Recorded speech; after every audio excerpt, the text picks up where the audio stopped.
భారతదేశంలో మన సాంప్రదాయంలో డెఫినెట్గా భర్తను ప్రతిరోజు తలుచుకుంటారు, తండ్రిని తలుచుకుంటారు, పిల్లలు చనిపోయిన తర్వాత తలుచుకోరా? కుటుంబ సభ్యులకు ఆ మాత్రం ఉండదా?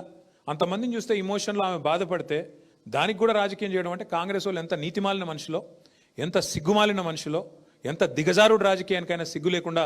మరి ఇప్పుడైతే మీరు చూశారు ఇక్కడ ఏ రకంగా దొంగ ఓట్ల భాగోత్వంతో వాళ్ళు ముందుకు వస్తున్నారో మీకు అర్థమైంది. ఇంకోవైపు మహిళల్ని అవమానిస్తాం, బిడ్డ మీద కేసు పెట్టినారు, ఇంకా ఘోరం అది. తల్లి కోసం తిరుగుతుంది ఆ అమ్మాయి, ఆమె కూడా కేసు పెట్టారు. ఎంత నీతిమాలిన రాజకీయం చేస్తుందో కాంగ్రెస్ పార్టీ దీన్ని బట్టి చెప్పొచ్చు. Thank you. ఇక దీని మీద ఏమైనా ఉంటే అడగండి, మిగతా విషయాలు వద్దు దయచేసి.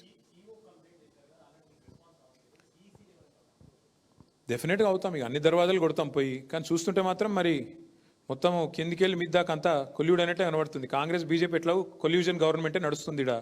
మరి రేవంత్ రెడ్డి ఏమైనా చెప్పిండో ఏమో పైకి, ఏం మాట్లాడొద్దు ఈ విషయంలో, ఎందుకంటే మా దొంగ ఓట్లతోనే గెలవాలనుకుంటాం అన్నడేమో. మరి అయినా గెలవరు, అది కూడా చెప్తున్నాను. ఇన్ని కథలు పడ్డా గెలవరు. మళ్ళీ ఖచ్చితంగా అక్కడ మంచి మెజారిటీతో గెలిచేది బీఆర్ఎస్ఏ గెలుస్తుంది, బ్రహ్మాండం గెలుస్తాం, అందులో కూడా మాకు డౌట్ లేదు.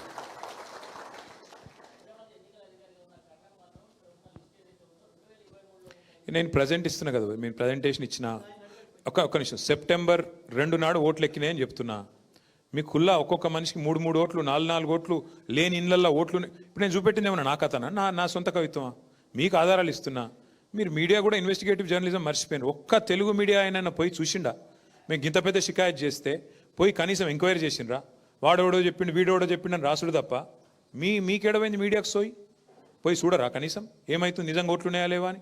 ఎలా చెప్పిండు, మళ్ళీ చెప్పిండు. నేను చెప్పేది నమ్మని అంటలేను, నేను చెప్పిన తప్పని మీరు చూడండి, కావాలంటే చెక్ చేయండి. మేము వద్దంటలేం కదా. మీరు అసలు ఆ పనే చేయట్లేదు. మీరు మమ్మల్ని అడగడం కాదు, ఏదో మేము కోర్టులో మీద ముద్దాయిల్లాగా, మీరు లాయర్లలాగా పోయి చూడండి ఒకసారి ఫీల్డ్కి. తప్పకుండా మంచి జరుగుతుంది ప్రజలకు కూడా.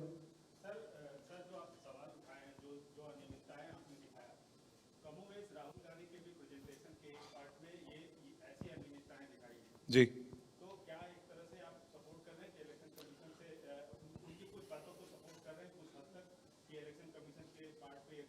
नहीं, मैं राहुल जी से मैं बस एक ही चीज पूछना चाहता हूं, राहुल गांधी जी से, कि आप जब कहते हो कि बिहार में ऐसा हुआ है, वहां की हुकूमत ने और सेंट्रल गवर्नमेंट ने इलेक्शन कमीशन के जरिए ये सब किया है, जो भी हरकतें हैं वो पॉइंट आउट कर रहे थे, कर्नाटक में ये किया, महाराष्ट्र में वो किया, बिहार में ये कर रहे हैं, तो तेलंगाना में आपकी सरकार है और यहाँ पे तो बूथ लेवल ऑफिसर सारे गवर्नमेंट के एम्प्लॉई हैं, और आपकी गवर्नमेंट यहाँ पे पूरी तरह से आपके leader fake voter ID card distribute कर रहे हैं, और वही फेक वोटर उनके घर में 3 वोट रहते हैं एक आदमी का। आपके कैंडिडेट के जो आपके उम्मीदवार हैं उनके भाई का 3 वोट रहता है।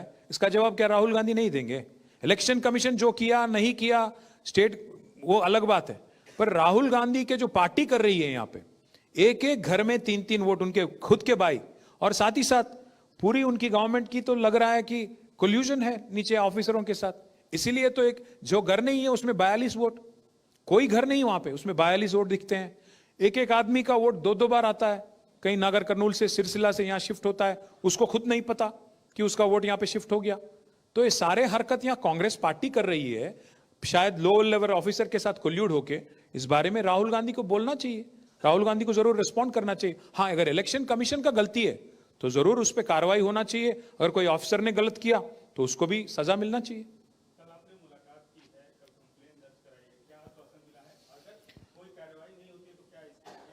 आश्वासन हमें यही दिया गया था कि तहकीकात होगी, इन्वेस्टिगेशन होगी, जांच होगी, पर 24 घंटा हो गया, इतनी बड़ी मामला है, इतनी संगीन मामला है, आज तक कुछ नहीं हुआ।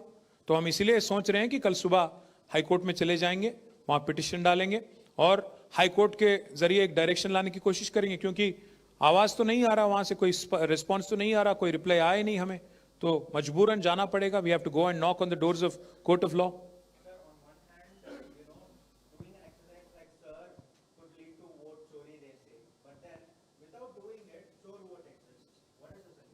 Without doing it, they're supposed to do their job, work with some common sense. काम करो अपना, और क्या है? आप लोग अपना काम कर रहे हो, हम लोग अपना काम कर रहे हैं। If a political party can identify so many malpractices, हम एक पार्टी हैं तेलंगाना में, और हमारे लीडर और हमारे बच्चे, हमारे कार्यकर्ता अगर घर घर जाके इतने माल प्रैक्टिसेस को पकड़ सकते हैं 2 दिन में, 24 घंटे में और 48 घंटे में इतने कुछ हम लोग पकड़ सकते हैं, तो how come election commission with all it's might, with all its officers from top to bottom नहीं पकड़ सकते हैं क्या ये सब? Let them do their job properly. उसको तनख्वाह मिलता है, they get a salary, they get paid for this. They should do their job properly is all we are asking. ठीक से करने को बोलिए. Yes.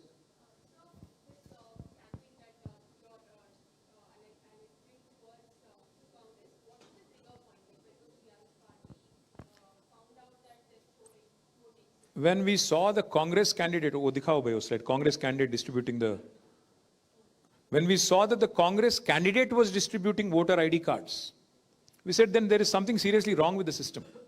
Who is he to distribute this?